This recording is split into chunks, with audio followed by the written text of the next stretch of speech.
Yeah, my number nine reason for not believing in the mainstream media is belief that Jesus was white. If you look at all the movies or even documentaries that have been made about Jesus, um, they've always shown um, Jesus as a Caucasian.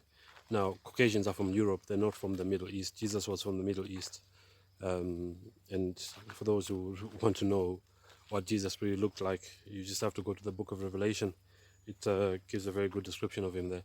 But yeah, not only Jesus is portrayed as being Caucasian, but even the disciples and the you know whoever was around Jesus at the time, they they're depicted as being white in movies.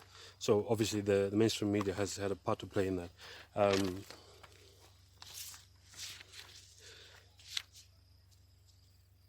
and even when I was in college at the Harare Polytechnic, I studied art and design. And one of the things we used to do is we used to study art history.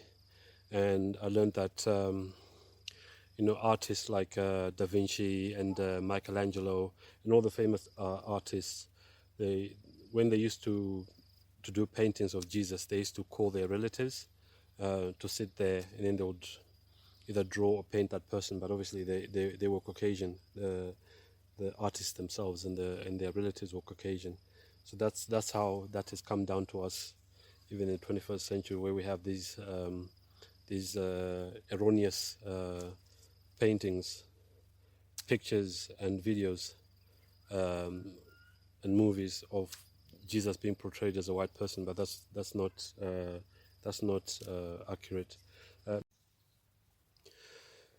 so my 10th reason for not trusting the mainstream media is that they always promote this idea that there's always something to be fearful of. Now, if you contrast that with God's word, it says 365 times, "Do not be afraid." And uh, human psychology has been studied for a long time, and they found that when you put people in a state of, and especially a constant state of fear, they can't make rational decisions. So if we go back to the scamdemic, in those 4 years from 2020 to 2023, you find that um,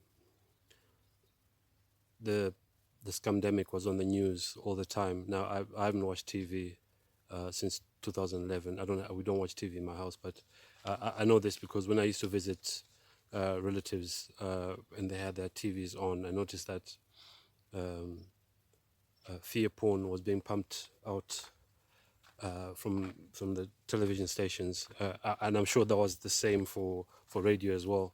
24/7, 24/7. They were just constantly talking about how we're all going to die. Especially if you don't take the plunger. So that's exactly what they do. It's like they, especially when you consider the fact that there's this guy called Jacques Attali, who wrote a book called Verbatim. Yeah, so this man called Jacques Attali, um, who is a member of the Bilderberg Group, wrote a book called Verbatim, and in that book he says the future will be about finding a way to reduce the population. So a lot of the things that are being done in the world are a way basically of reducing the population, because it's easier to control a small group of people than to control a large group of people. And also it's said that when you have large populations, they they obviously use a lot of resources. Um, so this can be the idea or the goal of reducing population can be done in many different ways. It can be done through war. It can be done by um, it can be done through the plunger. It can be done through chemtrailing.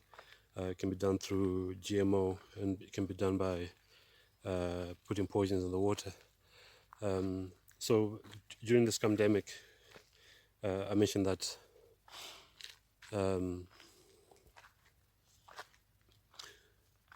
the TVs were constantly putting out this idea that there's a virus out there, and if you don't get the plunger, you're going to die. And also, if you don't get the plunger, you're going to, and some of it is really ridiculous. If you don't get the plunger, you're going to infect someone who's already had the plunger, and you're going to kill grandma. That was mentioned several times. But yeah, it's a way of getting us to be fearful, so that, because when you're in a constant state of fear, you can't make rational decisions. You find that I know for a fact that there are many people who took the plunger who now regret it, and some of them basically are not here anymore because they made the wrong decision. So I mean, if they've even gone as far as saying that sunshine is not good for us because you can get cancer from sunshine. Yet studies have been done, and then they found that because they said the remedy is to put on sunscreen when you're out in the sun, whether you're at the beach or you're playing sport and stuff like that. You should put on sunscreen, but it's been found that sunscreen actually causes cancer. So sometimes the so-called cure is worse than the thing that we're fearful of, and maybe sometimes the thing that we're supposed to be fearful of doesn't even exist. In this case, I'm talking specifically of COVID. Personally, from my research, I don't believe that there was anything to be fearful of. Just like God's word says, and at the end of the day, we're all going to die. So, and you can't run away from death.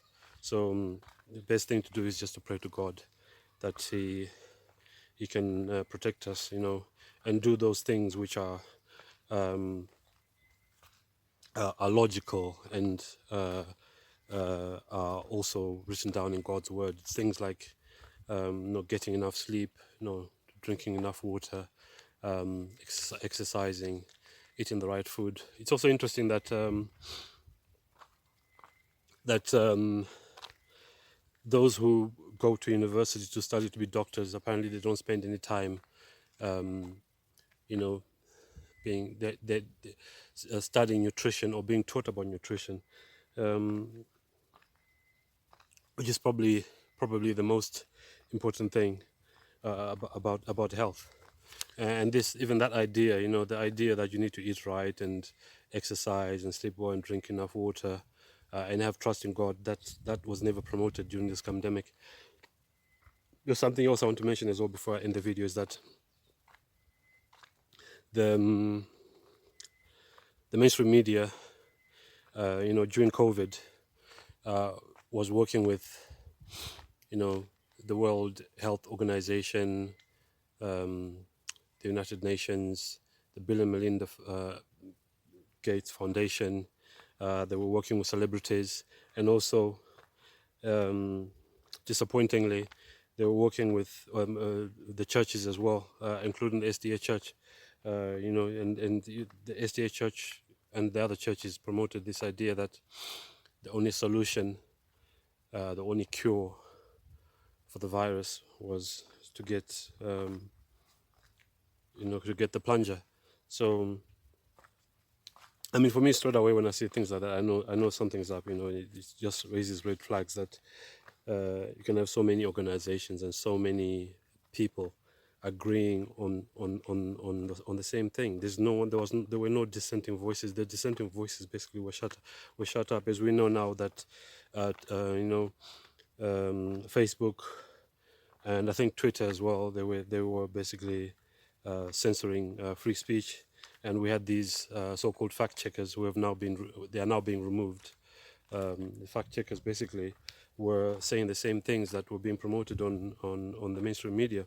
So maybe I just end by saying, through reading, I've noticed that the issue of fear and the idea of there always being a boogeyman this issue has been going on for a long time. If you go back to like World War II, the boogeyman was Hitler and the Nazis.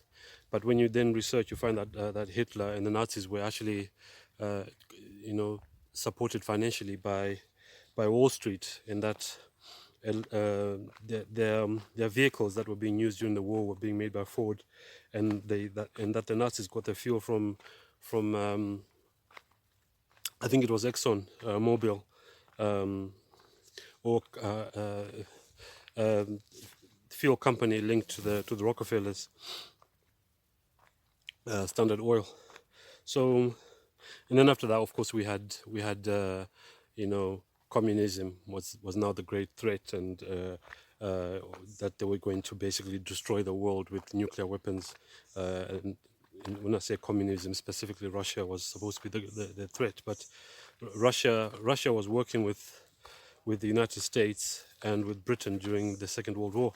And then after that, we had terrorism, and then after terrorism, we had the ozone layer, and then after that, we had global warming. And then when they found that the temperatures on Earth were not really going up, at all, they then changed that to climate change. And then obviously after that, we then had the scamdemic for 4 years. And it's been said that being in a constant state of fear is not good for your health, and also when you're in fear, you don't make rational decisions. So I think I already said it, that this is in contrast to God's word, which says, "Do not be afraid." So I trust God. I trust God over the mainstream media. I trust God over Bill Gates, and over the celebrities who are encouraging us to get the plunger. Obviously, they were paid as well.